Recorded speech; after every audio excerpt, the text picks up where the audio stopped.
pour les grands responsables que nous sommes, c'est un mot peut-être très dur, que je n'aurais pas voulu prononcer ici, c'est l'ultra-crépidarianisme. Oui. En français facile, M. le gouverneur.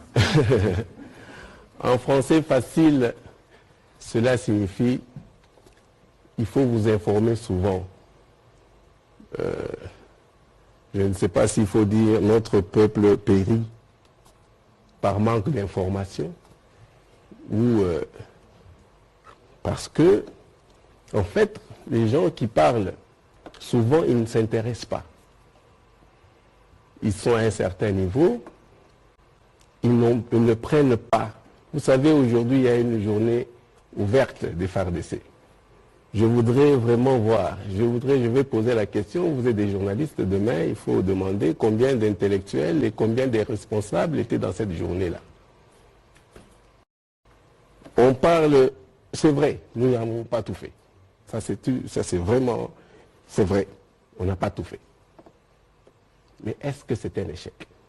Madame, aujourd'hui, si vous arrivez en Ituri, moi je vous dis que quand je suis arrivé à Bunia, 2 semaines avant, on se promenait avec des têtes de mort. Je suis sûr que le docteur, c'est un monsieur très respectable, je suis sûr qu'il ne le sait pas.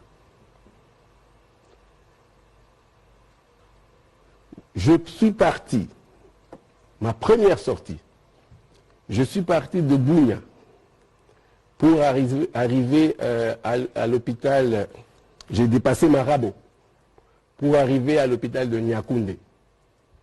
Il n'y avait pas âme qui vive. J'ai trouvé un médecin. Et Dieu seul sait si un jour ce monsieur-là sera récompensé. Un médecin avec 3 vieilles malades à Niakoundé. Ça, ce sont des choses vécues. Vous pouvez aller le confirmer. Il n'y avait personne. Personne alors.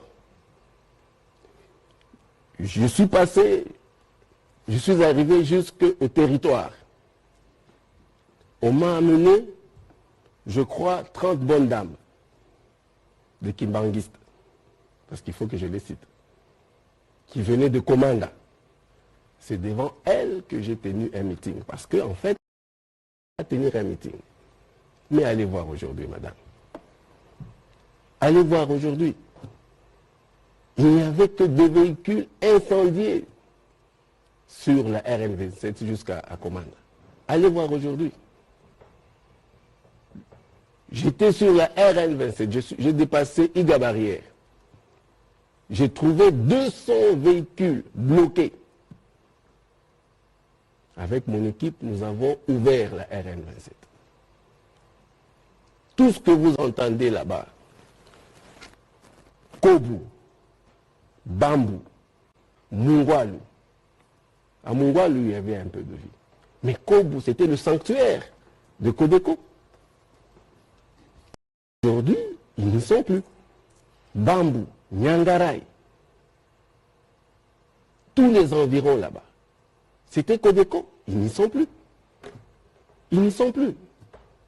Je vous ai dit qu'ils ont été chassés. Ils sont en profondeur. La dernière opération qu'ils ont menée, par exemple, je parle des ADF, c'était vers la rivière Ituri.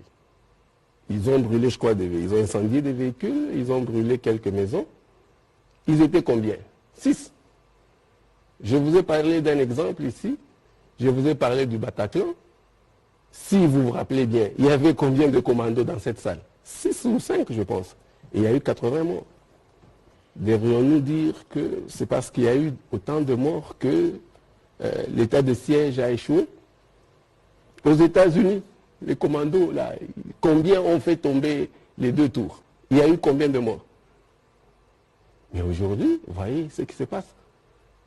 Donc, moi je pense qu'il ne faut pas tellement